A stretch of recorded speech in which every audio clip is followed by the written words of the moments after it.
बिहार में नौकरी की बहार है। हर तरफ वाहवाही हो रही है, बिहार में ही नहीं, बिहार के बाहर ही। लेकिन जिस तरीके से इस बार परीक्षा में बीपीएससी टीआरई 2.0 का कट ऑफ गया है, वो सर चकराने वाला है। कल मैथ्स का कट ऑफ देखने को मिला कि जनरल का 100 के पार है। ऐसे में हम इनसे बात कर लेते हैं। हमारे साथ शैलेंद्र कुमार सैलू जी है, जो शिक्षक नेता है। हम इनसे बात करते हैं कि इस बार बीपीएससी का कट ऑफ बेहद हाई गया है, तो क्या मतलब जो नौकरी का लेवल, ये अब जो शिक्षा का एजुकेशन का लेवल और हाई हो गया है क्या? एजुकेशन का लेवल नहीं हाई हुआ, भ्रष्टाचार का लेवल हाई हो गया है और इससे भ्रष्टाचार की बू आती है। इसके पूर्व भी मैंने ये किया था कि जो बिहार लोक सेवा आयोग के द्वारा जो उठाए हुए विज्ञप्ति दी जाती है, उसमें सारे क्राइटेरिया को फुलफिल करने के लिए होता है, लेकिन बीच में उसमें संशोधन किया जाता है जो भ्रष्टाचार का संकेतक है। और भ्रष्ट तरीके से इसमें जो उगाही हो रही है या कुछ जरूर मामला है, इसमें तो इसकी जांच होनी चाहिए। कौन जांच करेगा?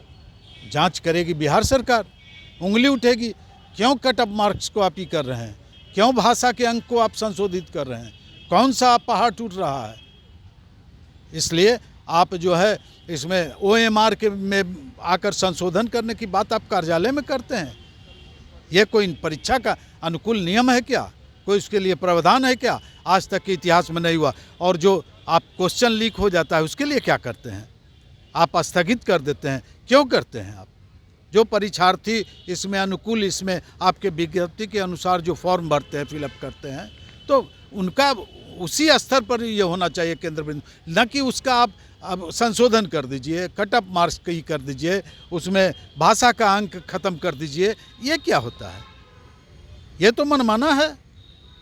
आप आरोप लगा रहे हैं, दूसरी ओर ये है कि हर तरफ बीपीएससी के चेयरमैन अतुल प्रसाद की वाहवाही हो रही है कि काफ़ी स्वच्छ और पारदर्शी तरीके से परीक्षा लिया गया है, रिजल्ट भी उसी तरीके से दिया जा रहा है, ओएमआर सीट से लेकर के हर चीज़ कॉपी तक सबके सामने आ जा रहा है। तो फिर आरोप आप किस अधिकार से कर रहे हैं? मतलब क्या ऐसा मिला आपको देखने को? आरोप जब ओएमआर में संशोधन के लिए और परीक्षार्थी को बुलाया गया कार्यालय में और भाषा का अंक आपने समाप्त कर दिया, 9 अंक नहीं लाना है प्राप्तांक, और जो उसमें कट ऑफ मार्क्स की बात है, आप निर्णय क्यों लेते हैं? आप एक लिमिटेड ये कर दीजिए उसमें कि इतना अंक तक जो रहेंगे वो उत्तीर्ण घोषित किए जाएंगे। लेकिन उसके अनुसार इस पर तो दबाव पड़ता है और कहीं ना कहीं से तो भ्रष्टाचार का बू आता है।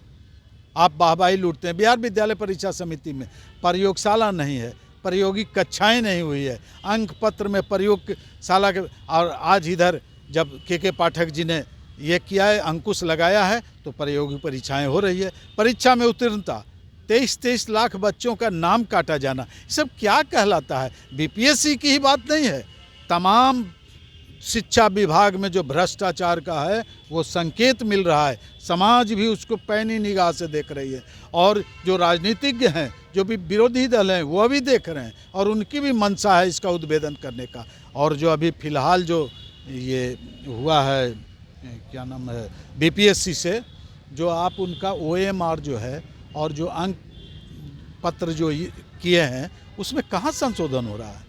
क्यों नहीं उनको भेज देते हैं उसी दिन, जिस रोज़ आप ये करते हैं, क्या नाम है, रिजल्ट निकालते हैं, उसी दिन भेज देना चाहिए पर्सनल उनका। आज ही एक परीक्षार्थी था, वो कह रहा था कि मेरा 82 मार्क्स है और देखिए मेरा उसमें नहीं आया है मैथ में। 93 cut off, 94 cut off, 100% cut off, ये क्या है? तो आप मेधा के साथ खिलवाड़ तो हो रहा है। तो एजुकेशन क्वालिटी की बात तेजस्वी यादव कर रहे हैं, तो यहाँ पर बता रहे हैं कि बीपीएससी परीक्षा ले रही है तो बीपीएससी अपने लेवल के हिसाब से लेगी, तो उसी हिसाब से शिक्षकों का सिलेक्शन हो रहा है। तेजस्वी जी और नीतीश जी, ये माननीय मंत्री और उप मुख्यमंत्री है, इनको क्या लेना देना है कट ऑफ मार्क्स से? इनको क्वालिटी एजुकेशन से, क्वालिटी टीचर से, ये तो द्रौपदी का साड़ी हो गया है। और ये 1 लाख की वैकेंसी जो है हमेशा चलती आ रहेगी। शिक्षकों के द्वारा योगदान नहीं होने जा रहा है। शिक्षक हमेशा जो है इस्तीफ़ा दे नहीं रहा क्वालिटी एजुकेशन का और क्वालिटी टीचर का। इसलिए बिहार में मेधा जो है बिहार से बाहर जाकर बच्चे पढ़ रहे हैं। लाख प्रयास हो रहा है तमाम यूनिवर्सिटी का और कोचिंग सेंटर्स का, कैरियर बिल्डर का, वो सब बिहार आ रहे हैं, लेकिन उपस्थिति नहीं है, वातावरण है आप नहीं। बिहार यहाँ कह रहे हैं कि बिहार के लोग बिहार से बाहर जा रहे हैं, लेकिन जिस तरीके से काउंसलिंग हो रही है, हम उस सेंटर पर भी गए हैं तो बिहार से अधिक लोग, बिहार के बाहर के लोग यहाँ पे काउंसलिंग कराने के लिए आए, बेहद खुश हैं सरकार की इस जिस तरीके से वैकेंसी आई है उसको लेकर के। लेकिन 22,500 और 25,000 रिक्तियाँ रह जाती है, तो ये रिक्तियाँ रहती चली जाएगी और अधिक होगा, क्योंकि इस महकमे में इतने अधिक लोग हैं और प्रशासनिक दृष्टिकोण से बिहार अभी भी पिछड़ा हुआ है। सर, जिस तरीके से आप लगातार आरोप प्रत्यारोप लगा रहे हैं, आपको मालूम है कि बीपीएससी लगातार ये बातें कह रही है कि अगर बीपीएससी के छवि को धूमिल करने की कोशिश की तो कार्रवाई की जाएगी, तो आपको कार्रवाई का डर नहीं है? बीपीएससी की छवि लोकतंत्र है और इसमें अभिव्यक्ति की आज़ादी है और इसमें किसी को बोलने से नहीं रोका जा सकता है। कानून का संवैधानिक अधिकार सबको मालूम है और कानून को आप गलत करेंगे विरोध होगा ही, मेरे जैसा व्यक्ति विरोध करेगा ही। तो सुना आपने जिस तरीके से कट ऑफ को लेकर के आगे जो टीआरई 3.0 की जो परीक्षा होने जा रही है उसमें अभ्यर्थी बेहद डरे हुए हैं। डरने के पीछे की बजाय कट ऑफ इतना हाई जा रहा है कि तैयारी किस तरीके से करें ये अभ्यर्थी के समझ से परे हो रहा है। ऐसे में बीपीएससी में जो अंदर खाने से जो चल रही है वो बेहद चौंकाने वाला खुलासा ये शिक्षक संघ के जो नेता हैं शैलेंद्र कुमार सैलू किया है। तो अब देखना होगा कि आगे की कट ऑफ को लेकर के क्या कुछ किया जाता है या आगे टीआरई 3.0 में क्या कुछ बदलाव किया जाता है। तो बने रहे कशिश के साथ पटना संकेत।